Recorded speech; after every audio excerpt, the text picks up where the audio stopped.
The next important component of the innate immune system is the cellular barrier or the cellular component. As the name suggests that this barrier is comprised of a number of cells, and those cells are particularly the immune cells. Now, which important category of the cells they are being there? So as a result, you can say that whenever the infectious agent penetrate into the deep tissue, तो last time जैसे मैंने आपको बताया कि जो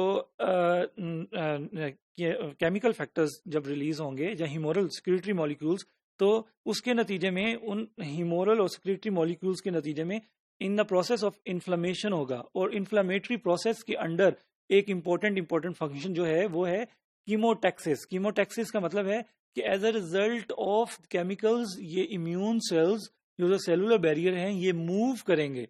कहाँ से? ये ब्लड सेल्स हैं, बेसिकली ब्लड में हैं, ये ब्लड से मूव करेंगे at the site of inflammation और at the site of infection. मतलब अगर स्किन में इन्फेक्शन हुआ है तो स्किन में जो ब्लड वेसल्स हैं वहां से ये सेल्स मूव करेंगे एट द साइट सुपरफिशियल, या अगर अंडरनीथ द स्किन कोई इन्फेक्शन है तो वहां पे मूव करेंगे.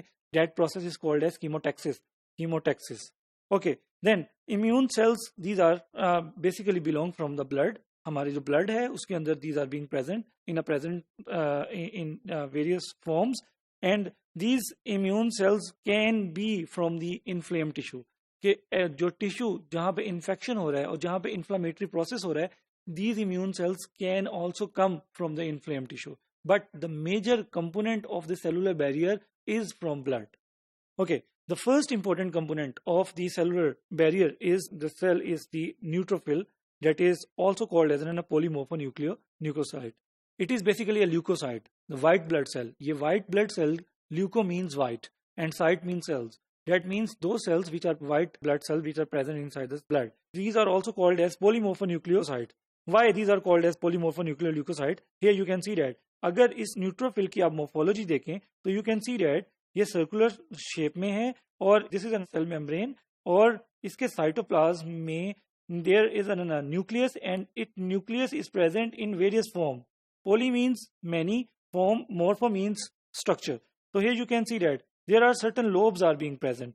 1, 2, 3, 4, 5 lobes are being present. That's why this is called as polymorphonucleoleucocytes. अब ये न्यूट्रोफिल्स जो हैं ये फर्स्ट लाइन ऑफ डिफेंस है कि जब भी इन्फेक्शियस एजेंट बॉडी में एंटर होगा तो ये क्या करेंगे? They are basically the phagocytes. Phagocytes means दो cells which has an ability to kill और to eat the infectious agent. अब जब वो इन्फेक्शियस एजेंट एंटर होगा तो ये सेल्स उसको ईट करेंगे और इंट्रासेलुलरली उसकी फिर किलिंग करेंगे. We will see later on.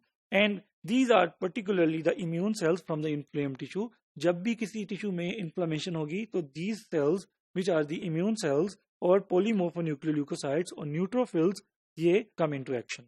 The second important type of the cell is a macrophage. Macrophage, macro means big, and phage means the cell which has an ability to eat. So here you can see that it is also a circular cell. It is a phagocytic cells. It also has an ability to eat the infectious agent. वो bacteria भी हो सकता है और virus भी. So what happens? So these macrophages, they are of different types. अब those macrophages जो कि टिश्यू में reside करते हैं, those are called as tissue macrophages.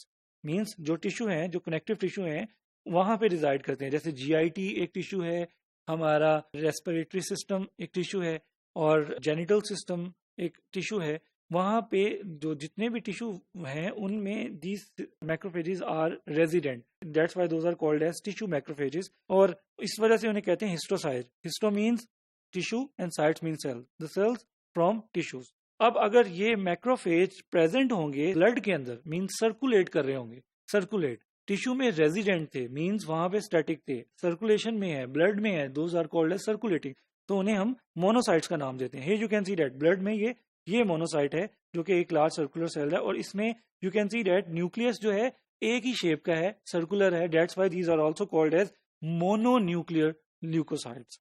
Okay, these are involved in the process of phagocytosis and intracellular killing. And the third one is a natural killer cells, also called as NK cells. They also have an ability to kill viral infected cells. जो cells viral से infect हो जाते हैं, ये उन cells की killing करते हैं और non specifically killing करते हैं. Non specifically इसलिए क्योंकि these are the component of the innate or non specific immune system. Okay, they also have an ability to kill the transformed cells. Transform cell से मुराद हमारी ट्यूमरस सेल्स हैं, जो cancerous cells हैं, जो हमारे नॉर्मल सेल्स जब transform हो जाते हैं और कैंसरस सेल्स बनाते हैं तो उनकी किलिंग में the role of the NK cell is very important.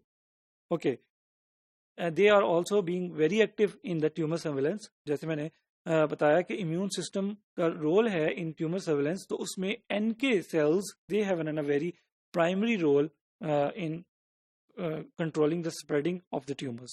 And the fourth or the last one, the cellular component is an eosinophils. These are the blood granulocytes, mean white blood cells. They have been present inside the blood. अब ये here you can see that this is a eosinophil. Blood में present है. इसमें इसकी shape, the granules are being present inside the cytoplasm, और इसका जो nucleus है, it is present in bilobes, और इट कंटेन्स द ग्रेन्यूल्स. और ये ग्रेन्यूल्स जो हैं इफेक्टिवली एक्शन प्रोवाइड करते हैं अगेंस्ट पैरासिटिक इन्फेक्शंस, और वो पैरासाइट्स को किल करते हैं. और they also cause the cytotoxicity. ये उन सेल्स की किलिंग करते हैं जो कि पैरासाइट से इन्फेक्टेड हैं वाया नॉन स्पेसिफिक मैनर.